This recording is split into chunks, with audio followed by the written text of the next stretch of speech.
تو میرے جی ساتھیوں، 8واں نکاح جو نبی صلی اللہ تعالی وسلم نے کیا وہ حضرت جویریہ بنت حارث رضی اللہ تعالیٰ عنہ، ام المومنین جویریہ. حضرت جویریہ جو تھی بنو مستلق قبیلے سے ان کا تعلق تھا، اور یہ بڑا اپنے پہلے جہالت میں یہ بہت ہی جنگجو اور ڈاکوؤں کا قبیلہ تھا. رک جائے جی ٹھیک، رک جائے جی آپ کریں. جی اچھا کرے. اچھا جی، تو یہ قبیلہ جو تھا بڑا جنگجو بڑا، تو انہوں نے لڑائی نبی صلی اللہ علیہ وسلم کے مدینہ میں حملہ کرنے کا پروگرام بنایا اور اسلحہ بھی اکٹھا کیا اور بہت جانور بھی اکٹھے کیے تاکہ پیچھے رسد ان کو ملتا رہے. تو نبی صلی اللہ علیہ وسلم کو جب پتہ چلا تو نبی صلی اللہ علیہ وسلم نے اپنے ساتھیوں کو لے کے اس قبیلے پر چڑھائی کا ارادہ کیا، اور اس پہ جب ان پہ حملہ کیا تو یہ جب ان کے 10 آدمی مارے گئے تو یہ قبیلے والے ان کے حوصلے پست ہو گئے اور یہ بھاگ گئے.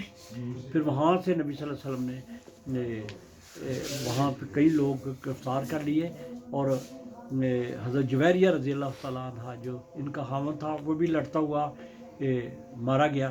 تو یہ بھی گرفتار ہوئی، اور پھر وہ سارے قیدی جو عورتیں اور مرد تھے، اور بہت بڑا ایک ذخیرہ اونٹوں کا اور بکریوں کا یہ ہاتھ لگا جب بہت مال غنیمت ہاتھ لگا. جب حضرت جویریہ رضی اللہ تعالیٰ عنہ بھی قیدی عورتوں کے ساتھ اور بچوں کے ساتھ اور مردوں کے ساتھ جب آ گئی تو تقسیم ہوئی تو یہ کسی ایک صحابی کے حصے میں آئی. تو انہوں نے اس صحابی سے کہا کہ میں ایک سردار کی بیگم ہوں، میں لائق نہیں ہوں کہ میں تم جیسے بندے سے میرا تعلق ہو، میں اس کی کنیز بن جاؤں، اس لیے میں تمہارے ساتھ جتنے بھی تم پیسے چاہتے ہو میں تمہیں دے دیتی ہوں اور میں آزاد ہو جاتی. تو انہوں نے ان کا طے ہو گیا کہ اتنی رقم ادا کر دے تو یہ آزاد ہو جائے گی. تو یہ نبی صلی اللہ علیہ وسلم کے پاس چلیں گے، سمجھدار تھی، چلیں گی کہیں گی یا رسول اللہ صلی اللہ علیہ وسلم یہ بڑی دنا اور بڑی خوبصورت، اس لیے بڑا اچھی، اور ان کے والد جو سردار تھا جیسے میں بتایا اس قبیلے کا، حارث بن ابی زرار. تو یہ جب گئیں تو نبی صلی اللہ علیہ وسلم سے کہنے لگی یا رسول اللہ میں آزاد ہونا چاہتی ہوں، میں آپ رقم دے دیں. تو نبی صلی اللہ علیہ وسلم نے فرمایا کہ اچھا تم آزاد ہونا چاہتی ہو، تمہیں اگر رقم دے دوں اور میں شادی بھی کر لوں اور تمہارا سارا قرضہ بھی اتار دوں تو کیسا رہے گا؟ تو بڑی خوش ہوگی، کہنے لگی یہ ٹھیک ہے، یہ مجھے قبول ہے. اور پھر نبی صلی اللہ علیہ وسلم نے ان سے شادی کر لی، اور ان کی شادی کا فائدہ کیا ہوا؟ اتنا بڑا فائدہ ہوا کہ ان کا والد بھی مسلمان ہو گیا، اس کا بھائی بھی مسلمان ہو گیا، اور پھر یہ آئے کہ اپنی ہم بیٹی کو ہم آزاد کراتے ہیں. تو جب پتہ چلا کہ نبی صلی اللہ علیہ وسلم کہ انہوں نے نبی صلی اللہ علیہ وسلم شادی کر لی ہے، تو مدینہ منورہ کے اندر بھی لوگوں نے جب یہ سنا نا تو انہوں نے بھی اپنے جتنے بھی ان کے بندے پکڑے تھے ان کو آزاد کر دیا، اور یہ اتنے خوش ہو گئے، یہ قبیلے کے لوگ سارے مسلمان ہو گئے، اور خوشی خوشی سارے جب واپس چلے گئے. اور اس حضرت جویریہ رضی اللہ تعالیٰ عنہ ایسی خوش نصیب عورت تھی کہ جس کی وجہ سے کتنے ہی لوگ ان کے آزاد ہو گئے، اور کتنے ہی ان کو کئی مال غنیمت بھی کئی واپس بھی مل گیا، اور اس طرح ان کے سارے عورتیں اور مرد جو بھی آزاد اور مسلمان ہو گئے. اس کے بعد 9واں نکاح نبی صلی اللہ علیہ وسلم کا صفیہ رضی اللہ تعالیٰ، ام المومنین صفیہ رضی اللہ تعالیٰ. یہ صفیہ جو تھیں یہ یہودیوں کے بہت بڑا سردار تھا، حئی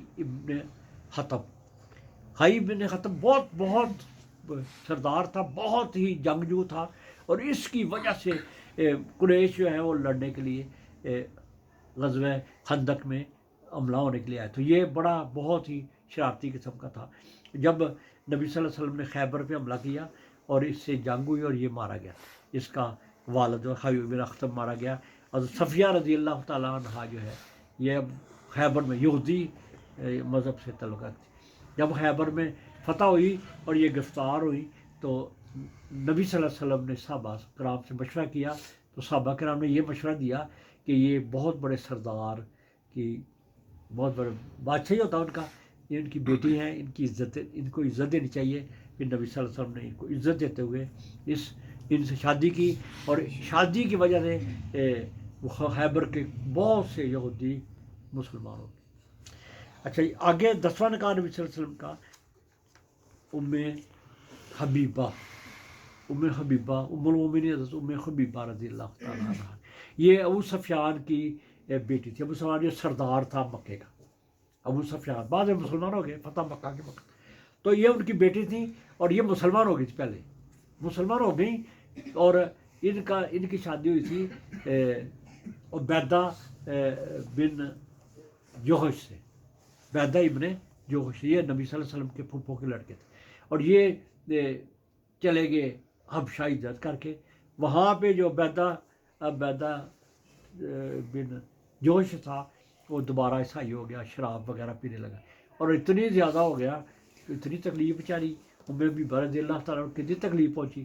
پھر وہی شراب کی اتنا زیادہ رسیہ ہو گیا کہ وہی فوت ہو گیا. تو پھر نبی صلی اللہ علیہ وسلم اللہ تعالیٰ کی طرف سے میسج آیا کہ آپ شادی کر لیں. تو پھر انہوں نے نجاشی کو پیغام بھیجا کہ میرا ان سے نکاح کر دیں. وہ اب چھوی تھی. جب انہوں نے سنا نا کہ یہ ایک ریز نے بتایا کہ نبی صلی اللہ علیہ وسلم نے آپ کی شادی کا پیغام بھیجا, اتنی خوش ہوئی کہ سارا زیور ان کو خوشی میں دے دیا. سارا زیور اس کا خوشی میں دے دیا کہ پھر نجاشی جو مسلمان ہو گیا تھا اندر سے, اس نے نکاح پڑھایا اور اپنے پاس سے 400 اوقیہ سونا جو ہے ان کو حق مہر کا ادا کیا, اور پھر ان کا نکاح کر دیا. پھر نبی صلی اللہ علیہ وسلم کے پاس یہ واپس مدینہ منورہ غزوہ احزاب کے بعد میں پہنچ گئے. تو ان کی شادی اس طرح ہوئی تھی, ٹھیک ہے نا. اور اب جو ہے کہ 11ویں جو تھی حضرت میمونہ بنت حارث. حضرت میمونہ ام المومنین حضرت میمونہ جو تھی, یہ بھی ایک نجد کے سردار کی بیوی کی بہن تھی, نجد کا. اور ان کا اب والد بھی سردار ہی تھا. تو ان کی ایک بہن جو تھی حضرت عباس رضی اللہ تعالیٰ عنہ کی بیوی تھی, ان کے ساتھ شادی ہوئی تھی. اور جو ایک صحابی فضل جنہوں نے نبی صلی اللہ علیہ وسلم کو غسل دیا تھا, یہ وہ انہی کے بیٹے تھے. تو عباس کی بیوی تھی ام فضل, ان کی یہ بہن تھی میمونہ. تو انہوں نے حضرت عباس رضی اللہ تعالیٰ نے کہا کہ ان کا خاوند فوت ہو گیا ہے, آپ اس سے شادی کر لیں. تو نبی صلی اللہ علیہ وسلم نے ان کے کہنے پہ ان سے شادی کر دی. اور پھر یہ بھی جو ہے یہ وہی ان کا بھی ان کی آپس میں رشتہ داری نکلا ہی نا, جیسے کہ ان کی وجہ سے نجد میں کافی لوگ جو ہے وہ اپنے دشمنی نبی صلی اللہ علیہ وسلم کے ساتھ جو کرتے تھے نا ان کو ختم. نجد نے بہت زیادہ پریشانیاں اسلام کو دی تھی سٹارٹ پہ. ان کی شادی ہونے کی وجہ سے پھر وہاں سے دشمنی جو ہے وہ کم ہو گئی, وہ لوگ جو ہے نا وہ واپس آ گئے. اچھا 12ویں جو شادی ہوئی وہ ہے ام المومنین حضرت ریحانہ بنت شمون. ریحانہ بنت شمون جو ہے یہ بھی اصل میں ایک بنی نذیر کا ایک سردار تھا, اس کی بیٹی ہے. یہ شمون جو ہے سردار تھا, تو اس کی بیٹی تھی ریحانہ بنت شمون. اور جب سردار کو بھی قتل کر دیا گیا کسی کیسے جنگ میں, تو یہ جب گرفتار ہوئی تو یہ چونکہ سردار کی بیگم تھی, یہ بھی کسی صحابی کے حصے میں آئی. تو انہوں نے بھی اس سے کہہ دیا کہ میں سردار کی بیگم, میں تمہارے ساتھ میں رہتے میں تمہیں پیسے دوں گی. تو یہ بھی پھر نبی صلی اللہ علیہ وسلم کے پاس آ کے انہوں نے کہا کہ مجھے آپ رقم دے. تو نبی صلی اللہ علیہ وسلم کہا اگر رقم دوں گا تو پھر شادی میں کر لیتا ہوں. تو انہوں نے کہا مجھے آپ شادی کر لیں.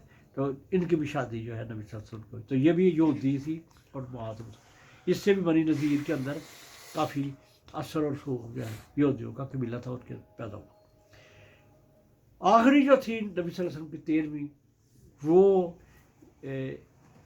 مصر سے ان کا تعلق تھا, ماریہ قبطیہ. تو جب نبی صلی اللہ علیہ وسلم نے مکوکس کو مصر کے بادشاہ کو خط لکھا کہ اسلام کی طرف آ جاؤ, میں اللہ کا نبی ہوں, تو مکوکس نے جواب یہ دیا کہ ہمیں تو گمان یہ ہے کہ شاید بیت المقدس سے وہ جو نبی آنے والا ہے, ہم انتظار کر رہے ہیں وہ بیت المقدس سے ہو. چلو ہم دیکھتے ہیں پھر ہم آپ پہ ایمان لے آئیں گے. لیکن یہ ہے کہ انہوں نے دو اچھی نیک اچھی خاندان کی دو کنیزیں جو ہیں وہ تحفے کے طور پر روانہ کی. ایک خچر نبی صلی اللہ علیہ وسلم کو تحفے کے طور پہ. یہ دونوں کنیزیں جو تھیں، ایک کا نام ماریا اور ایک کا نام سیرین قبطیہ علاقہ ہے، مصر کا علاقہ، مصر کا اس کو کہتے ہیں قبط کہتے تھے. تو جب ماریا قبطیہ آئی، راستے میں جب دیکھا نا کہ جو صحابہ کرام جو ساتھی لا رہے ہیں ان کا کردار اتنا پاکیزہ تھا. وہ کہہ رہی ہیں ہم عورتیں جنگل میں اکیلی عورتیں ہیں دو، اور یہ نوجوان ہیں، انہوں نے ہمیں آنکھ اٹھا کے دیکھا بھی نہیں. ان کے اخلاق سے اتنی متاثر ہوئی کہ وہی مسلمان ہوگی وہی راستے میں. انہوں نے کہا کہ آپ اتنے اعلیٰ لوگ ہیں، ایسا کردار کا تو ہم نے تصور بھی نہیں کر سکتے کہ جنگل میں عورتیں اکیلی ہوں اور آپ جو نوجوان ساتھ ہو. اور آپ تو انہوں نے مسلمان ہو گئی. جب آئیں تو نبی صلی اللہ علیہ وسلم نے صحابہ کرام نے کہا کہ یہ ماریا قبطیہ جو ہے یا آپ ہی کریں شادی. یہ تو پھر نبی صلی اللہ علیہ وسلم نے ماریا قبطیہ سے شادی کی.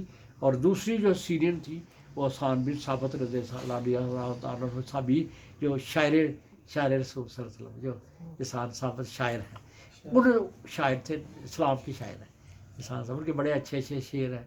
تو وہ بھی ان کے ساتھ سیرین جو تھی نا دوسری ان کے ساتھ شادی. تو ماریا قبطیہ پھر ان کے ہاں اللہ نے ایک بیٹا پیدا ہوا، ان کا نام نبی صلی اللہ علیہ وسلم نے ابراہیم رکھا کہ آپ نے کہا میں اپنے باپ ابراہیم کے نام پہ ان کا نام رکھ.